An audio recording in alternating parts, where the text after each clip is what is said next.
भरतपुर के बयाना कस्बे में 20 दिन पहले अपहृत हुई कॉलेज छात्रा को बरामद नहीं करने पर आक्रोशित परिजनों ने थाने पर धरना दिया। करीब आधे घंटे चले इस धरने के बाद पुलिस ने छात्रा के पिता को हिरासत में ले लिया और मां भाइयों को धमकी देकर वहां से भगा दिया। पत्नी और बच्चों के साथ थाने पहुंचे पीड़ित ने कहा कि उसकी 25 साल की बेटी कस्बे के एक निजी कॉलेज में MA फाइनल ईयर की छात्रा है, जो 21 सितंबर को सुबह 11 बजे छात्रवृत्ति का फॉर्म जमा कराने के लिए कॉलेज के लिए निकली थी और इस पर उसने गोविंद जाटव नाम के आरोपी के खिलाफ, एक शख्स के खिलाफ शिकायत दर्ज कराई, लेकिन पुलिस इस मामले में कोई भी कार्रवाई नहीं कर रही है। आरोपी और उसके परिवार के लोग पीड़ित को धमकी दे रहे हैं। इससे परेशान होकर वो परिवार सहित थाने पर धरना दे रहे थे, लेकिन पुलिस इस दौरान बेटी के जो लापता बेटी है उसके परिवार के लोगों को वहां से भगा देती है।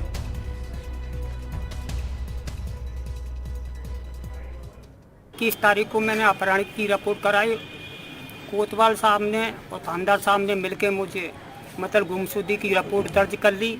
उसमें मेरी बच्ची को 21 तारीख से लेकर 8 दिन तक नहीं इन्होंने जब कार्रवाई करी तो मैंने इस्तेगासा कोर्ट द्वारा करी, वो भी दर्ज इन्होंने लेट करी है। और मैं SP साहब के पास, DSP साहब के पास, सबके पास हुआ आया हूँ, लेकिन फिर भी मेरी सुनवाई नहीं हो रही है। ना तो मेरी बच्ची को बरामद किया जा रहा है और ना ही मुलजिमों को बरामद किया जा रहा है। तो ये पूरा मामला सामने है। गोविंद जाटव नाम के एक शख्स के ऊपर आरोप लग रहा है और साथ ही परिवार के लोगों का ये भी कहना है कि जब कहीं पर कोई सुनवाई नहीं हुई तो थाने में जाकर के धरना दे रहे थे, लेकिन इस दौरान पीड़ित जो पिता है उनको ही वापस डिटेन कर लिया जाता है और परिवार के बाकी लोगों को वहां से भगा दिया जाता है। ललितेश हमारे संवाददाता हमारे साथ जुड़ चुके हैं। ललितेश, अभी तक इस मामले में क्या अभी जानकारी और मिल रही है पुलिस के द्वारा? अब इस खबर के दिखाए जाने के बाद कोई एक्शन इसमें और पुलिस का क्या स्टेटमेंट है अभी? देखिए, बिल्कुल जैसे ये NDTV पर खबर चली है तो उसके बाद में पुलिस अधिकारियों के मेरे पास कॉल आए और उनका यही कहना है कि इस मामले में जांच में हम जुट गए हैं और जो भी पीड़ित लोग हैं उनसे हम बात कर रहे हैं। उनको हमने कॉल करके थाने बुलाया है और उनसे हम पूरी जानकारी लेकर के जो भी अपहरण करता है उसके बारे में पूरी जानकारी जुटाई जा रही है। जी लेकिन अभी फिलहाल ये भी बताया जा रहा है कि थाने में पहुंचे लेकिन शिकायत दर्ज नहीं हुई, तो शिकायत अभी दर्ज हो चुकी है क्या? और आरोपी के नामजद जब रिपोर्ट दर्ज कराई तो उसके बाद अभी तक पुलिस की कार्रवाई कहां तक पहुंची है? जी बिल्कुल, 3 अक्टूबर को मामला दर्ज हो चुका है थाने पर। बयाना थाने का ये मामला है और पुलिस लगातार जो पीड़ित लोग हैं उनके संपर्क में है और उनसे पूछताछ कर रही है। जो अपहरण करता है उनके बारे में पूरी जानकारी ले रही है और सुनने में ये भी आ रहा है कि जो अपहरण करता है जिसके खिलाफ शक के आधार पर मामला दर्ज कराया था उसको भी थाने बुलाया गया है। जी लेकिन अभी गिरफ्तारी नहीं हो पाई है। अभी फिलहाल इस कार्रवाई को लेकर के पीड़ित परिवार के लोगों का क्या कहना है? क्योंकि इससे पहले तक उनकी कोई सुनवाई नहीं हो रही थी, लेकिन NDTV राजस्थान ने जब उनकी इस परेशानी को सभी के सामने रखा तो जाहिर तौर पर ये जो चीज़ें हैं वो ज़रा समझने की कोशिश करते हैं। भरतपुर से SP हमारे साथ मृदुल जी कार्यक्रम में जुड़ चुके हैं। मृदुल जी, बहुत स्वागत है आपका NDTV राजस्थान पर। लेकिन एक परिवार जो कि फरियाद लगाने के लिए पहुंचता है, सबसे पहले उसकी बेटी लापता होती है, उसकी शिकायत दर्ज कराते हैं, आरोप जताते हैं कि इनके ऊपर शक है।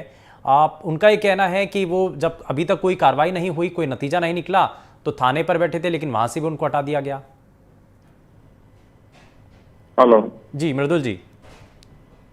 हेलो सर, मेरी आवाज पहुंच रही है आप तक? हाँ जी। देखिए, ये जो प्रकरण थाना बयाना पर दर्ज है जी, इसको तत्काल जो है गंभीरता से पुलिस द्वारा लिया गया है। हाँ। और जो आज की जो घटनाक्रम आपके चैनल के द्वारा दिखाया गया है और संज्ञान में लाया गया है, हाँ।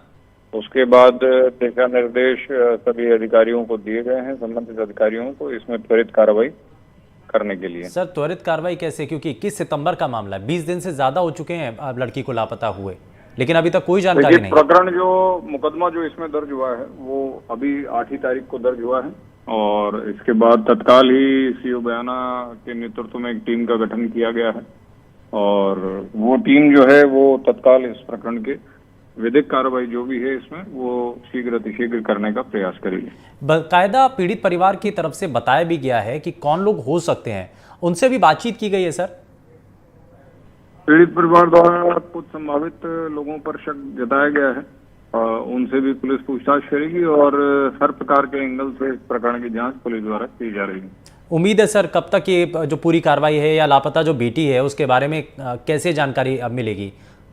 देखिए, पुलिस का प्रयास ये रहता है कि शीघ्र अतिशीघ्र जो भी विशेषकर महिला अपराध संबंधी जो भी प्रकरण है उनका निस्तारण हो और पीड़ित को तुरंत न्याय मिले, और जो है इसके लिए हम लोग प्रयासरत हैं और शीघ्र ही इस प्रकरण का भी पटाक्षेप पूर्ण रूप से होगा।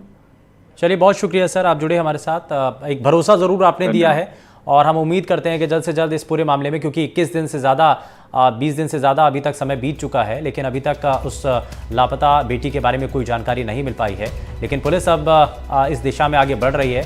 बहुत शुक्रिया मृदुल जी, आप जुड़े हमारे साथ। तो भरतपुर के एसपी जो कि हमारे साथ थे, उनका ये कहना है कि इस मामले में पुलिस त्वरित कार्रवाई कर रही है।